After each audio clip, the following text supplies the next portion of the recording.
e nós vamos estudar o texto que o Jairo leu aqui, Efésios 4, os versos de 1 a 6. Se os irmãos têm acompanhado as pastorais, nos últimos 2 domingos o pastor Marcos tem falado sobre frequência à igreja, sobre por que vou à igreja. Ele listou ali, se lembrando, 22 motivos de por que nós devemos ir à igreja. É curioso a gente ver que hoje em dia tem acontecido um fenômeno nas igrejas de que as pessoas têm deixado de ir aos cultos, argumentando de que lá existem pessoas hipócritas, lá existem pessoas que não praticam aquilo que acreditam e assim, baseados nisso, elas deixam de ir à igreja, elas deixam de ter a comunhão dos santos. E outro fenômeno que tem também vindo de maneira muito forte dentro da igreja cristã são os cultos online.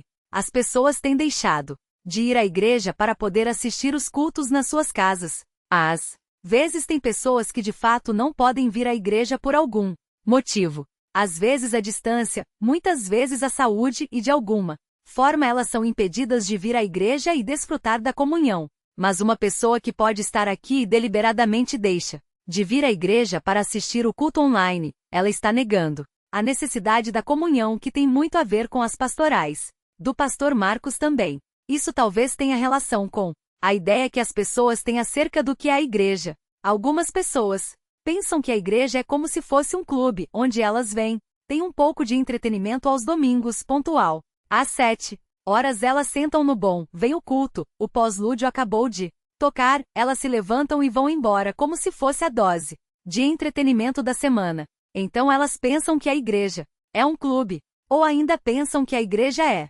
primeiramente, esse prédio. Eles pensam que ir à igreja é ir em um lugar que tem uma placa onde está escrita igreja. Eles entram dentro dessas 4 paredes e então eles acreditam que acontece algo místico. Eles cumpriram a responsabilidade semanal deles estando dentro dessas 4 paredes. Ou ainda alguns pensam que é um grupo social, algo parecido com a maçonaria talvez.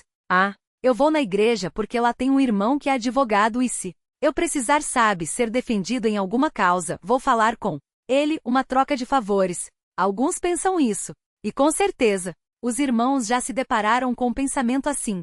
É algo muito comum hoje em dia. As pessoas esqueceram o que significa, de fato, a igreja. Esqueceram o seu valor e a necessidade do convívio cristão. A Bíblia diz que a igreja é a reunião dos santos. É neste lugar, na Igreja Batista Redenção, nesse prédio, que os salvos em Jesus Cristo se reúnem para adorá-lo ou para glorificá-lo. Mas o mais importante da realidade da igreja é porque ela está além dessas paredes.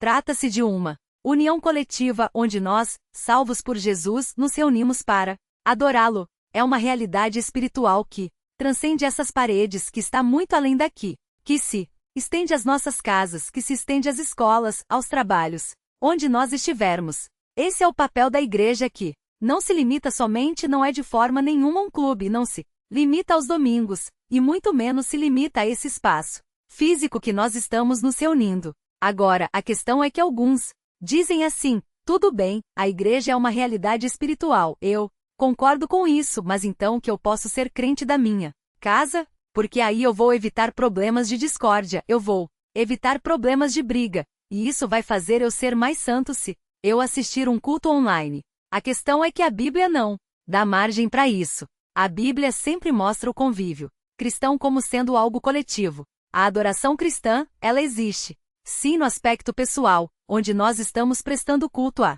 Deus, mas a Bíblia realça a coletividade deste momento. A igreja, ela é coletiva. Nós não podemos esquecer disso.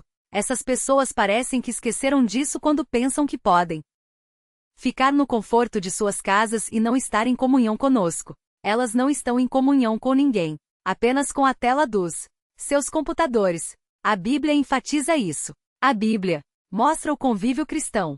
E é sobre isso que eu gostaria de falar hoje, no texto que o Jairo Leó fez dos 4. E quando nós estamos aqui reunidos, nós podemos ver duas coisas de maneira muito evidente. A primeira, nós podemos ver o corpo de Cristo em ação. Nós podemos ver os irmãos trabalhando. Nós podemos participar ativamente desse corpo. Nós podemos nos sentir parte desse grupo que foi salvo por Jesus. E além disso, nós podemos ver uma atuação especial do Espírito Santo no aspecto coletivo.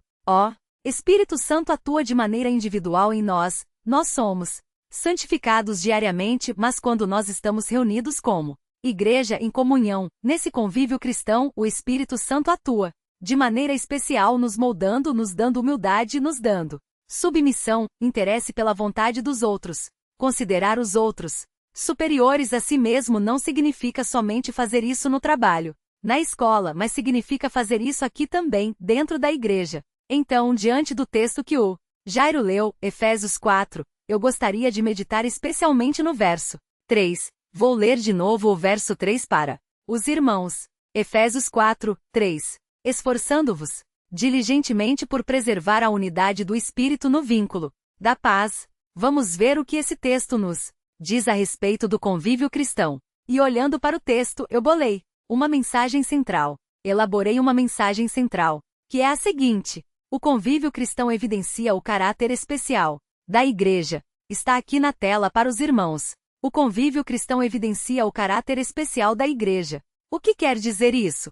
O convívio cristão mostra que a igreja não é simplesmente um clube. Mostra que a igreja não é simplesmente o espaço onde nós nos reunimos, mas que a igreja é muito mais do que isso. E nós vamos ver como o convívio cristão, através de Efésios 4.3, evidencia esses traços da igreja, que serão 3 traços, como nós vamos ver aqui no texto de Efésios 4. Então, quando nós falamos de convívio cristão, aquela expressão que está destacada ali, sublinhada, eu vou linkar aqui 3 características desse convívio.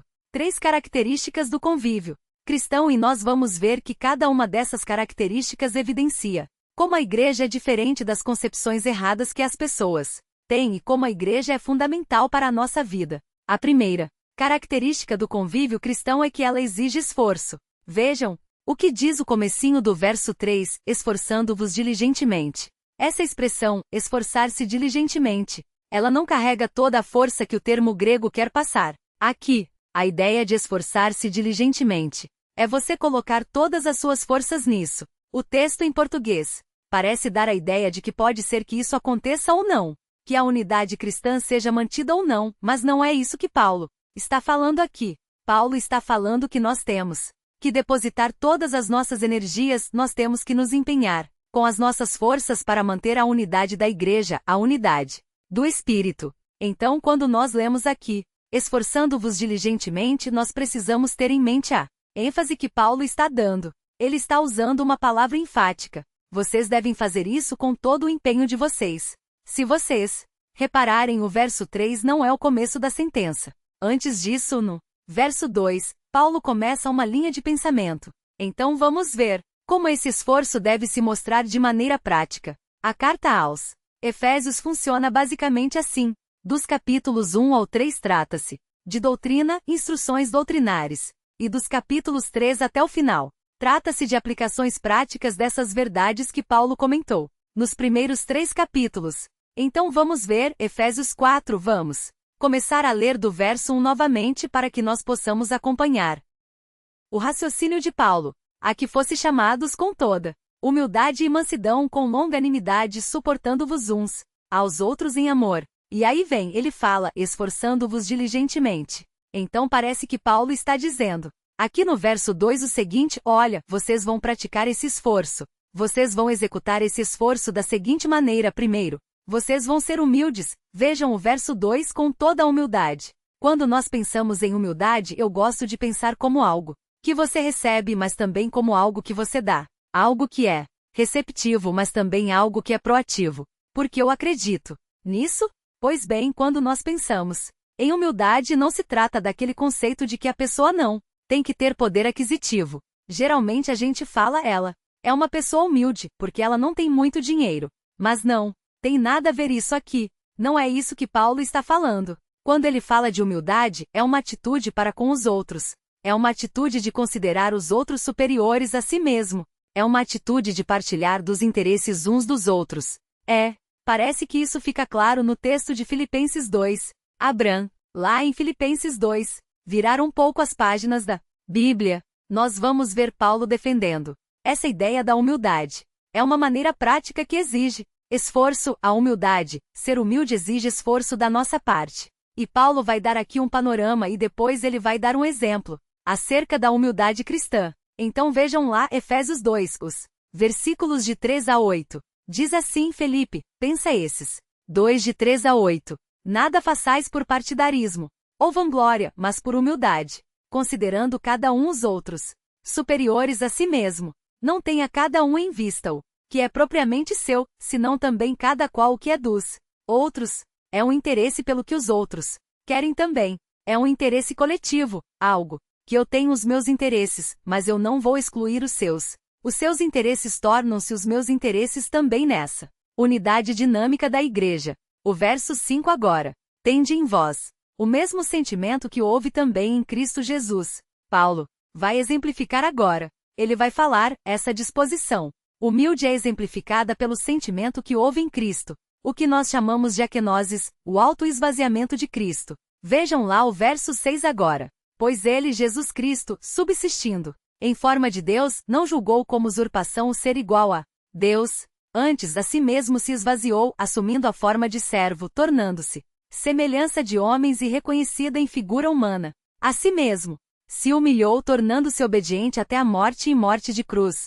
Paulo dá um exemplo de como nós devemos ter a disposição da humildade. A mesma disposição que houve em Cristo. O amor que houve em Cristo moveu a sair da sua glória a fazer-se homem e morrer no madeiro por nós. E Paulo fala, esforce-se por manter a humildade cristã. Isso é desesforço de nós, irmãos. Muito esforço. É difícil nós sermos humildes. Às vezes não necessariamente por orgulho, mas porque nós temos que nos esforçar, às vezes nos interessarmos por uma coisa que não nos afeta diretamente. Mas Paulo fala, esforce-se. Então, a primeira característica do convívio cristão é a necessidade do esforço. Mas o verso 2 continua, humildade e mansidão. A ideia aqui é aquela pessoa que não responde asperamente, é uma pessoa que está de fato submissa às respostas que recebe. É uma pessoa que está praticando aquilo que houve em Cristo, a mansidão, que quando ele foi batido, ele não revidava. Quando ele foi ofendido, ele não revidava. É uma mansidão que também é exemplificada por Cristo. Humildade e mansidão, longanimidade. Algumas versões trazem paciência. A ideia é de um ânimo longo. A ideia é aquela pessoa que não se irrita facilmente, fica estressadinha facilmente. Sabe aquela pessoa que você fala um atorto e a pessoa já vira outra? Então Paulo fala não. Esforce-se para não serem estressadinhos também. Sejam pacientes, tenham um ânimo longo. A ideia de paciência não é somente isso, mas também tem a ideia de você não se precipitar em suas ações. A ideia de que se um irmão te ofendeu, eu vou ser paciente com ele. Eu não vou sair dando patada nele. Eu não vou ser aquela pessoa áspera que qualquer coisa incomoda, aquela pessoa mal-humorada. Não, eu vou ser paciente. Paulo continua, humildade e mansidão, paciência, longanimidade. E aí ele diz, suportando-vos uns aos outros em amor. A palavra suportar aqui ela permite dois sentidos no grego. A maioria das vezes que a palavra aparece e é traduzida em nossas Bíblias, aparece como tolerar. A ideia é de suportar como alguém que está tolerando. A ideia é suportando-os uns aos outros, é tolerem uns aos outros. Mas parece que esse é um sentido muito pobre para Paulo. Esse é um sentido que não representa o que ele realmente quer dizer. Os irmãos já foram em dentistas ou hospitais em que tem sempre uma TV no canto da parede? Os irmãos já viram isso? Geralmente, aqueles hospitais mais antigos têm aquelas TVs de tubo e tem o suporte. Qual é o objetivo do suporte? Não deixar a TV cair, ok? Então vamos aplicar esse exemplo aqui. Quando Paulo diz suporte-se uns aos outros, vamos fazer a ilustração do suporte de TV. De fato, o suporte não está muito contente ali com aquela TV pedada de tubo em cima dele. Se o suporte pudesse falar, ele falaria, poxa, essa TV está um tanto quanto pesada. Compre uma TV de LCD para colocar em cima de mim que é mais leve. Mas existe um outro aspecto que a gente pode ver nessa ilustração. O suportar de manter alto. Suportar de sustentar. Aquele suporte sustenta a TV. E a palavra grega que Paulo usa para nós agirmos assim para com os irmãos, a ideia de suportar, tem essa questão de suporte, de tolerar, mas é um sentido muito mais amplo. É um sentido muito mais abrangente. É um sentido que é especificado. Logo depois, ele diz, suportem-se em amor. Com amor, você não vai suportar apenas como alguém que está fazendo um favor, não. Você vai sustentar o seu irmão em amor também. A ideia é muito maior do que nós pensamos. Não é somente tolerar, não é somente engolir o sapo, não é somente isso, mas você vai ajudar o seu irmão a estar de pé na luta contra o pecado. Se o seu irmão tem uma luta contra o pecado, como você vai esforçar-se para sustentá-lo? Você vai ajudá-lo nessa luta contra o pecado. Se ele está passando por momentos de tristeza, você vai esforçar-se por entristecer com ele também e consolá-lo, entender a tristeza dele e consolá-lo. Se ele está alegre, você vai esforçar-se por ser alegre junto com ele também. Você vai suportá-lo. Quando ele precisar, você estará ao lado. E isso exige esforço. Essa é a maravilha da igreja. Os membros da igreja não somente toleram, porque isso seria algo muito enfadonho, seria algo ruim, negativo, triste. Poxa, eu vou à igreja para ficar tolerando os outros. Mas Paulo não fala somente isso em situações de difícil convívio. Ele fala: vocês vão suportar, mas o verbo aqui permite algo mais abrangente. Vocês vão sustentar os seus irmãos, também em amor, com amor. E nós vamos ver que o amor é algo chave no convívio cristão.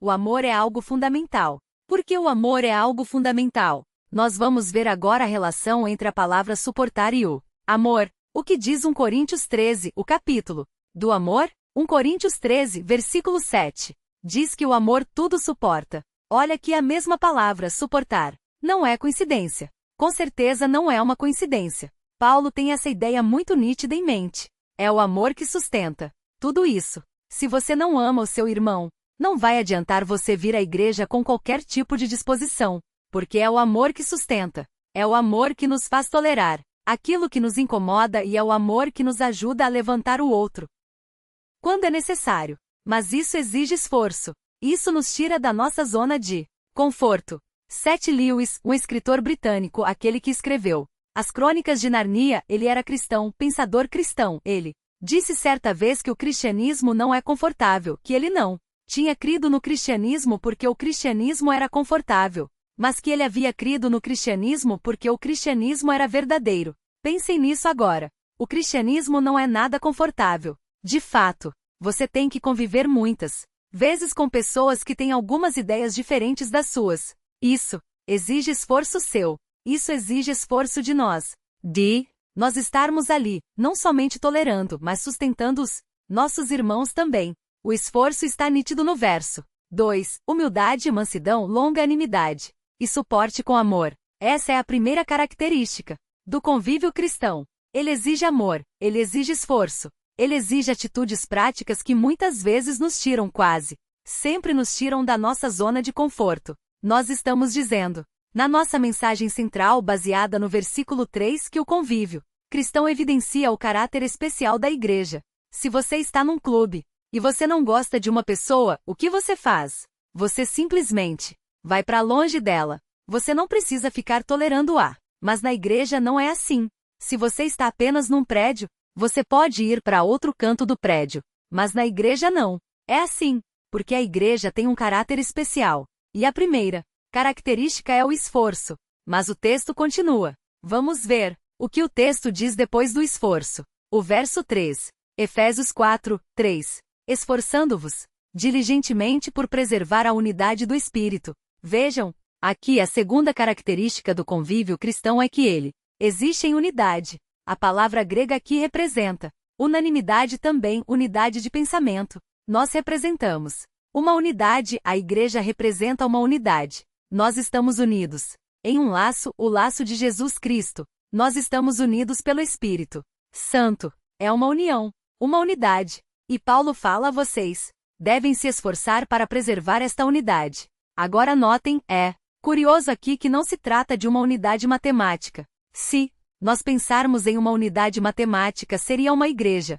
formada apenas por uma pessoa. Sabe? 1, 2, 3 é matemática. É Trata-se aqui de uma unidade orgânica. O termo é fácil de entender. Unidade orgânica é aquela que não necessariamente tem relação com a matemática. Nós somos uma unidade, mas ao mesmo tempo nós somos diversos. Várias pessoas formam essa unidade. E Paulo não tem nenhum problema com isso. Ele fala, vocês são um. Vocês representam essa unidade, mesmo sendo vários.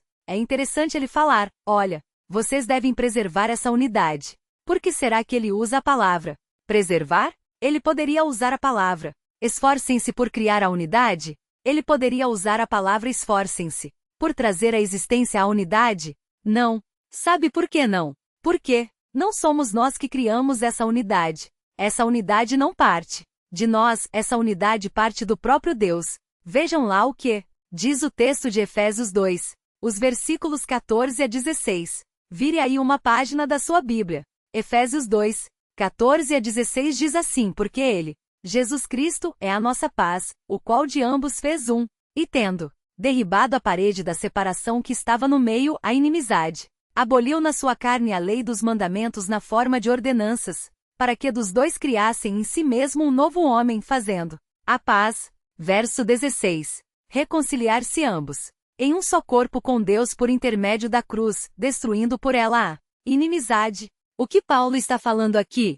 Paulo está falando da diferença que existia entre os judeus e os gregos, entre os judeus e os gentios. Eles não se suportavam. Os judeus eram o povo escolhido por Deus e os gentios eram os pagãos. Agora imaginem na cabeça de um judeu como era isso. Era água e óleo. Era algo que não se misturava. Era uma inimizade tremenda. Mas aqui Paulo fala, pela cruz Cristo uniu os dois. Cristo derrubou a parede. Essa parede de inimizade foi derrubada de forma que agora tanto gentios como judeus formam uma unidade. Irmãos, se judeus e gentios agora são um, qualquer coisa pode se tornar uma unidade. Se estiver dentro dos planos de Deus, qualquer coisa, mesmo aquela pessoa que gosta de uma música totalmente diferente do seu gosto, mesmo uma pessoa que não gosta dos mesmos filmes que você, mesmo uma pessoa que não gosta de ler e você adora ler, tudo pode ser unido por Cristo, exclusivamente por Cristo.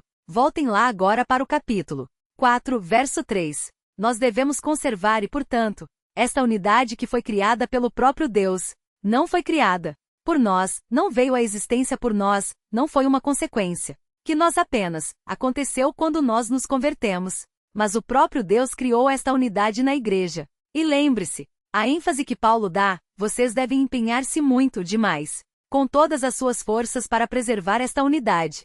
Esta unidade foi dada a vocês através da cruz. Cristo morreu para que vocês agora pudessem ser um povo, uma unidade. E nós devemos lutar para preservar isso. Agora Paulo vai enfatizar mais ainda essa unidade. Vejam o que diz os versos 4 a 6 do capítulo 4 de Efésios. Diz assim: há somente um corpo e um espírito. Notem, Paulo vai usar agora vários deles na palavra um corpo, um espírito, como também fosse chamados numa só esperança da vossa vocação. Há um só Senhor, uma só fé, um só batismo, um só Deus e Pai de todos, qual é sobre todos, age por meio de todos e está em todos. Paulo está falando, vocês não são qualquer unidade, vocês são uma unidade plena, vocês são um.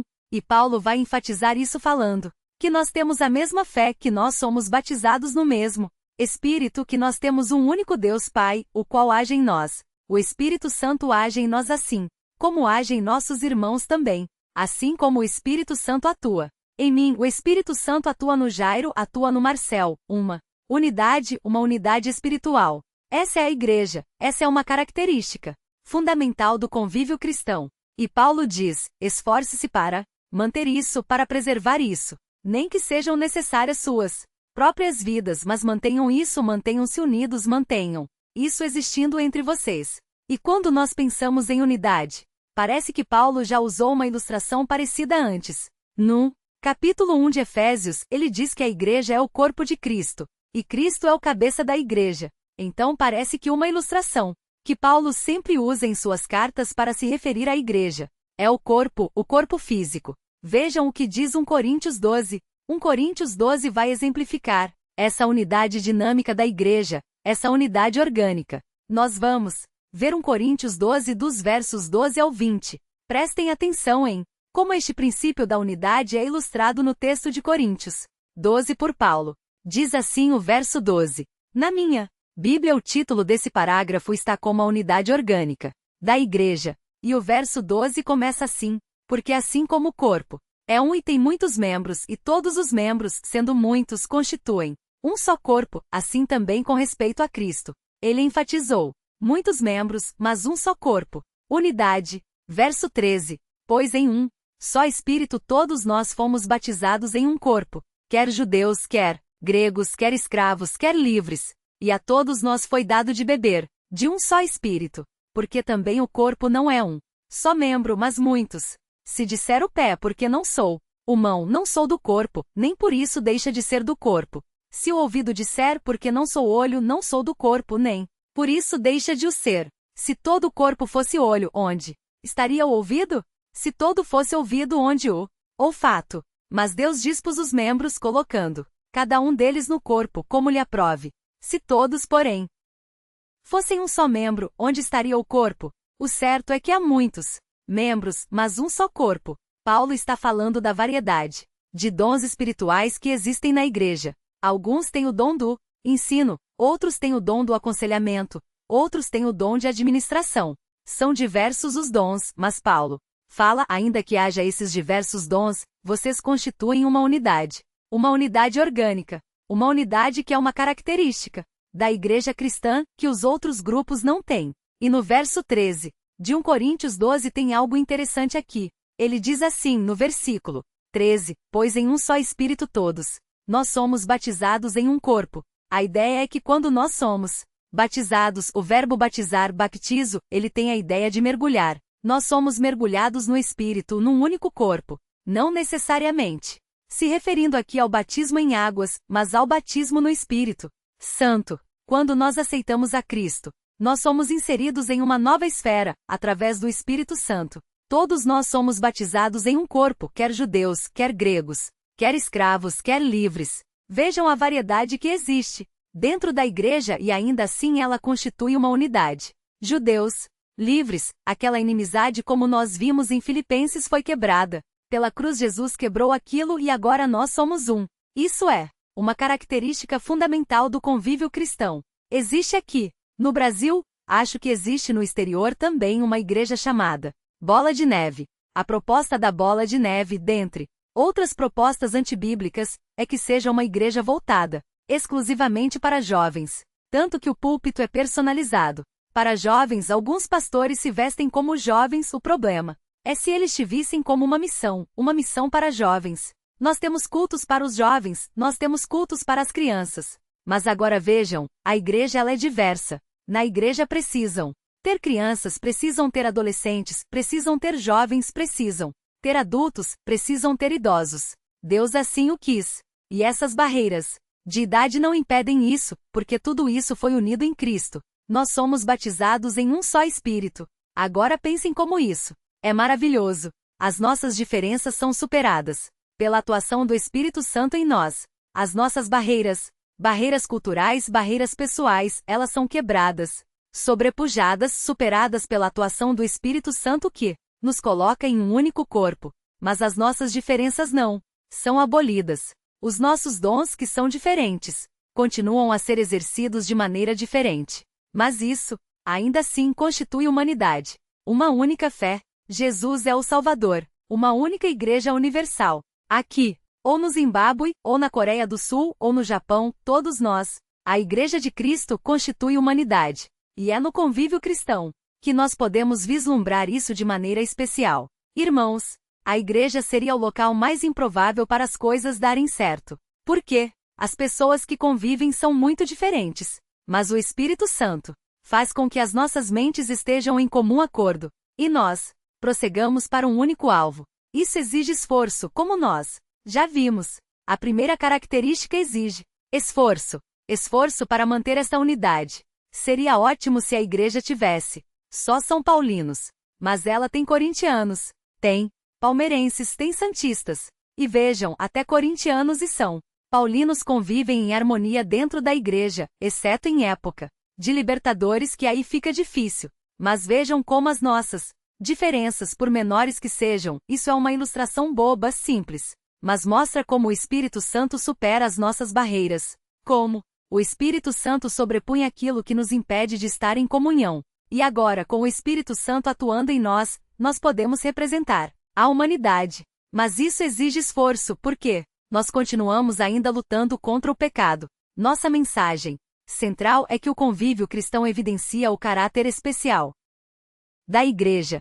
3 características do convívio cristão. A primeira, os irmãos podem ver aí, é que exige esforço. Sair da zona de conforto, se esforçar, empenhar-se, colocar todas as energias em cima daquilo. A segunda característica é a unidade. As instituições aí fora não têm a unidade que a igreja tem.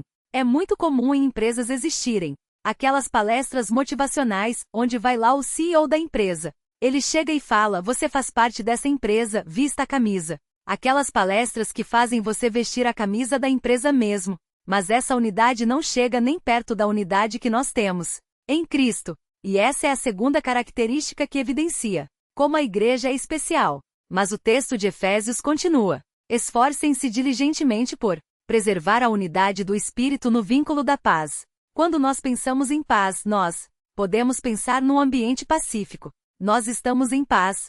Espero que todos os irmãos estejam em paz aqui uns com os outros. Nós vivemos em paz. Existem igrejas que é impossível você entrar dentro, porque você acaba de entrar e alguém aqui da frente já começa a falar mal de você. Já começa a te atacar. Puxa isso de um lado, puxa isso do outro. São coisas que a Bíblia reprova. Mas ainda assim nós precisamos nos esforçar para que isso não aconteça em nosso meio. Exige esforço, mas nós vivemos em um ambiente de paz. A igreja desfruta de paz. Cristo nos uniu em um ambiente pacífico. Então, quando nós olhamos aqui para o vínculo da paz, nós podemos pensar sim nesse aspecto de um vínculo de paz entre nós. Um vínculo onde nós podemos desfrutar de comunhão de uma maneira tranquila, onde nós nos alegramos, onde nós compartilhamos aquilo que nos acontece, como nós fizemos aqui no momento de oração, onde nós podemos conversar alegremente, onde nós podemos dar risadas.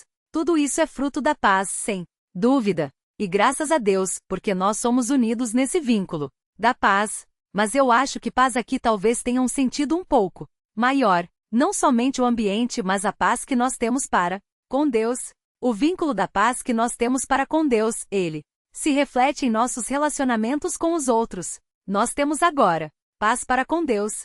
Antes nós estávamos debaixo da sua ira, como João capítulo 3 diz. Mas Deus nos amou tanto que deu o seu Filho para morrer pelos nossos pecados, de forma que agora nós possamos estar em paz com Deus. Então parece que o vínculo da paz é o amor. Por isso que o terceiro ponto está ali embaixo, que vai aparecer agora, é a terceira característica da igreja do convívio cristão, é que o convívio ocorre em amor. Vejam, o que está suportando o esforço e o que está dando suporte à unidade é o amor. O esforço tem uma relação íntima com a unidade, mas ambos têm uma relação muito importante com o amor. E por que eu estou dizendo que o amor é o vínculo da paz? Essa palavra usada aqui para vínculo ou elo em algumas traduções, ela aparece poucas vezes no Novo Testamento. E uma das vezes que ela aparece é no texto de Colossenses 3. Abraham, lá em Colossenses 3. Colossenses 3. Vamos ver por que o vínculo da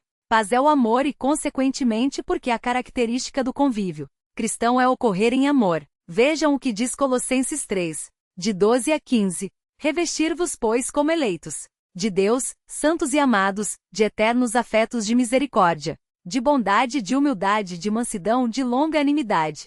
Opa, nós já vimos essas expressões antes. No capítulo 4, no versículo 2, Paulo usa também humildade, longanimidade. Então vamos trabalhar com paralelos, ok? Colossenses 3 e Efésios 4. Revestir-vos de tudo isso. Suportai-vos uns aos outros. Olha, essa palavra nós já vimos o que significa. E agora Paulo vai dar uma aplicação prática desse suporte. Ele vai falar: suportai-vos uns aos outros, perdoai-vos mutualmente caso alguém tenha motivo de queixa contra outro. É uma aplicação prática daquela ideia de tolerância, mas que deve acontecer em amor. Vejam o que diz agora depois que Paulo exemplifica essas ações. Ele vai dizer: assim como o Senhor vos perdoou, assim também perdoais vós. Exemplo prático como nós já vimos. E agora o verso 14 e 15 vai nos dar o porquê o vínculo da paz é o amor. Então prestem atenção, especialmente no 14 e no 15. Acima de tudo isto, porém, esteja o amor, que é o vínculo da perfeição. Seja a paz de Cristo o árbitro em vosso coração, a qual também fosse chamados em um só corpo. Seja agradecidos. Vejam o verso 14 em especial. Acima de tudo isso, porém, esteja o amor. Ele vai falar por quê. O amor é o vínculo da perfeição. O amor é o elo da perfeição. E por que o amor é o elo da perfeição? Nós temos paz para com Deus. Por quê? Porque nós somos bons demais. E Deus fez um ótimo negócio quando nos salvou? Porque Deus tinha medo da gente e por isso pediu bandeira branca? De forma alguma. Nós temos paz para com Deus porque Deus nos amou primeiro. E quando Deus derramou o seu amor sobre nós, então nós passamos a desfrutar de paz para com Ele. Os crentes desfrutam de paz para com Deus. E agora esse amor que foi derramado em nossos corações transborda em nossos relacionamentos. Aquela paz que nós temos para com Deus transborda em nossos relacionamentos também. Eu vou amar agora o meu irmão, porque Deus me amou. Eu vou perdoar o meu irmão assim, como o Senhor me perdoou. O nosso relacionamento vertical com Deus reflete diretamente nos nossos relacionamentos uns com os outros. Por isso o vínculo da paz é o amor, porque não somente através do amor nós temos paz para com Deus, mas através do amor nós temos paz para com os outros. Porque o amor de Deus que nós recebemos, nós passamos aos outros. E não somente aos outros fora da igreja, mas talvez principalmente aqui dentro, através dessa unidade. Então o amor suporta tudo isso. E além disso, o amor é prático. Quando nós pensamos em amor, a nossa sociedade hoje coloca como aquilo que os jovens sentem quando eles estão apaixonados. Ou quando os casais se sentem casados, acabam botando a lua de mel. Aquele sentimento, aquela paz, aquele amor bonito. A Bíblia não exclui o lado sentimental disso, mas a Bíblia apresenta algo muito mais prático. Na mentalidade judaica, honrar não é simplesmente você estar diante de alguém e prestar honras a ele. Na mentalidade judaica, amar é algo prático. Hoje, quando nós pensamos em amor, nós pensamos em coração, algo interno. O judeu, quando pensava em amor, pensava em mão, algo prático. Eu te amo, então vou fazer algo para você. Eu amo a Deus, então vou fazer algo. Eu vou agir. Eu vou me esforçar por isso. Então, quando nós vemos que o amor é o vínculo da paz, nós ampliamos a nossa visão sobre a igreja. Nós devemos praticar aquilo que nós recebemos de Deus. Nós devemos amar uns aos outros, no sentido prático. E Tiago fala isso. Tiago fala: não adianta nada o irmão estar passando fome e você falar que vai estar orando. Você vai falar que está orando. Não vai fazer a fome do seu irmão passar. Você vai demonstrar o seu amor de maneira prática. Portanto, o amor é prático. Na Escritura nós precisamos colocar isso na nossa mente. Os filmes hoje falam que amor é aquela coisa que acontece à primeira vista, quando o vento passa no cabelo da menina e o menino fica encantado. Amor não é isso. Pelo menos não completamente isso. Amor bíblico é muito mais. Se refere a ações práticas. E esse amor é o vínculo da paz. É aquilo que nos mantém unidos. É aquilo sobre o qual nós devemos alicerçar o nosso relacionamento. O amor não existe sozinho. Pensem na Trindade. Desde a eternidade, o Pai ama o Filho ama o Pai ama o Espírito num relacionamento de amor perfeito. O amor não existe sozinho. Você não pode amar. Você até pode amar a si mesmo se você for muito egoísta, mas isso não é amor bíblico. O amor bíblico acontece para os outros. Eu preciso de alguém que seja objeto do meu amor, que seja alvo do meu amor. Eu preciso derramar o meu amor sobre os outros. Por isso essa ideia da praticidade do amor. Nós precisamos ter isso em mente. E além de tudo isso, o amor, que é o vínculo da paz, ele é a nossa marca registrada. Os cristãos, eles sempre foram representados, eles sempre se destacaram por causa do amor que eles tinham uns pelos outros. Desde a igreja antiga, os incrédulos falavam: olha, eu não sei o que acontece ali, mas aquele pessoal se ama. Olha, eu não sei como aquilo pode acontecer, mas aquele pessoal tem um amor que eu não consigo entender. Um amor tão intenso que quando chega na segunda-feira nós vamos tristes para o trabalho, para a escola, não porque é segunda-feira, mas porque vai demorar 5 dias para nós estarmos de novo em comunhão com os nossos irmãos. É um amor intenso que se demonstra de maneira prática, que se demonstra fora de nós em ações. Isso é nossa marca registrada. E o próprio Jesus disse isso no texto de João. Abra em João 13. João 13, versos 34 a 35. o novo mandamento. João 13 versos 34 a 35. Jesus disse, o novo mandamento. Vos dou que vos ameis uns aos outros assim como eu vos amei, que também vos ameis uns aos outros. Nisto conhecerão todos que sois os meus discípulos, se tiverdes amor uns pelos outros. A ideia é que o amor é a nossa marca, amando-nos, quando nós nos amamos. Com o ideal bíblico, o mundo lá fora bate o olho e sabe. Aquelas pessoas têm algo especial. Aquelas pessoas têm algo que eu não consigo entender. Por quê? Eles têm amor uns com os outros. E alguém fala, ok, mas Jesus está dando um novo mandamento aqui. A ideia do novo mandamento, na verdade, amar aos outros, é um mandamento que na mentalidade do judeu já era muito fixo. Porque em Deuteronômio Deus falou, ama-se uns aos outros. Mas a cláusula de novo mandamento não está no mandamento em si, porque o Antigo Testamento já contemplava isso. A ideia é que o novo mandamento está no exemplo. Jesus diz, eu vos dou um novo mandamento que vos ameis uns aos outros assim como eu vos amei. Está exemplificado, personificado como é o amor cristão. É um amor sacrificial. Assim como Jesus doou-se por nós, assim como Jesus morreu numa cruz por nós devemos nos doar, nos sacrificar pelos nossos irmãos. E esse é o aspecto novo que é dado a este mandamento de João 13. E essa é a nossa marca. Essa é a característica da igreja. Uma característica que nenhum outro grupo tem. Nenhum time de futebol tem tanto amor quanto a igreja, se é que tem amor. Nenhum grupo político, partido político tem esse amor, porque é um amor que provém de Deus. E só nós temos isso. É algo exclusivo. É algo que nos une e algo que nos dá ânimo para que nós nos esforcemos para manter aquela unidade.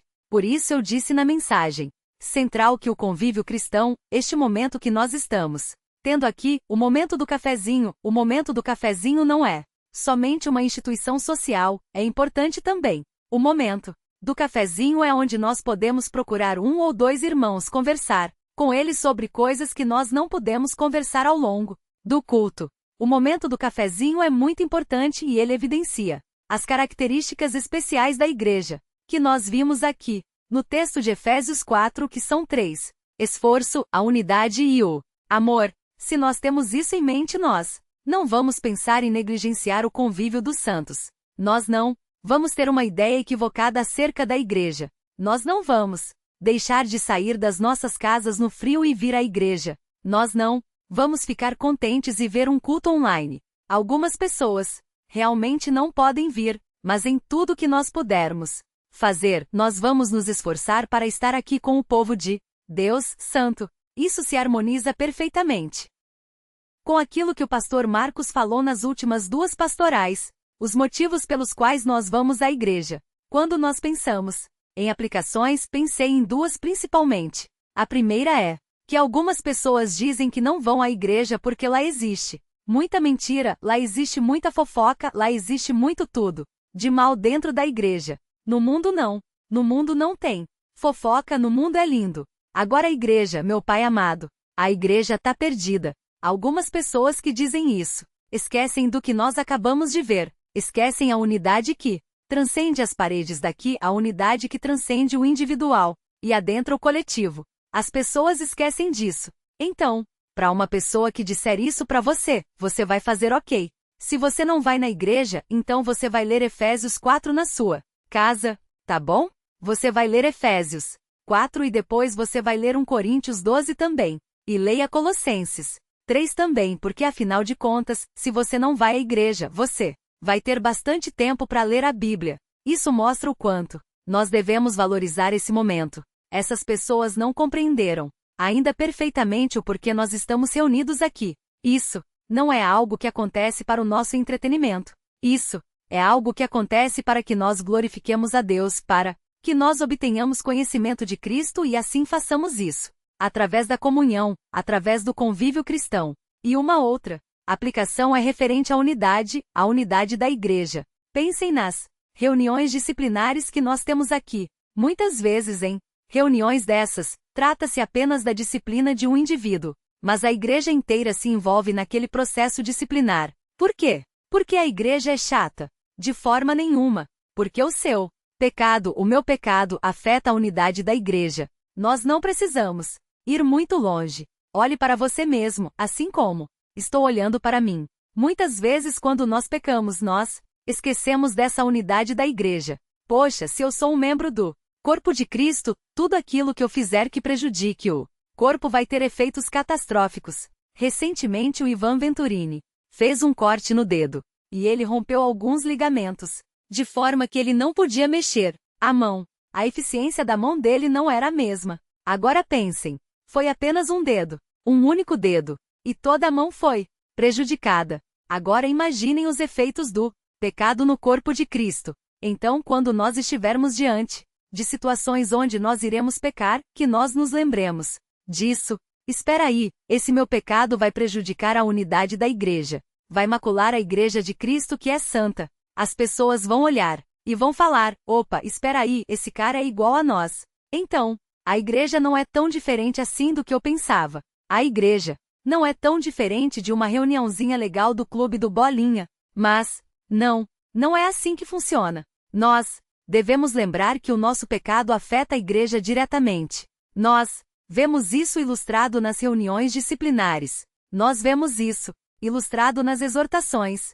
Nós vemos isso ao longo das cartas de Paulo. Paulo dizendo para a igreja: olha, vocês têm que parar de fazer isso, porque isso está prejudicando a igreja. Olha, não vos enganem, as más conversações corrompem os bons costumes. Olha, vocês foram dessas pessoas. Não se associem com elas. Ordens que se referem ao indivíduo, mas que afetam a igreja inteira, afetam a unidade da igreja. Que nós possamos nos lembrar dessa mensagem central em nossas vidas, não somente aos domingos, quando alguns irmãos pegam a Bíblia empoeirada e trazem à igreja, só para bater cartão, porque o convívio cristão tem um valor imensurável. Cristo nos salvou para que nós sejamos um povo santo a Ele, para que nós possamos ser um povo redimido pelo seu sangue em comunhão, e que nós desfrutemos dos efeitos benéficos disso, porque o convívio cristão evidencia o caráter especial da igreja, e faz isso com 3 características. O convívio cristão tem 3 características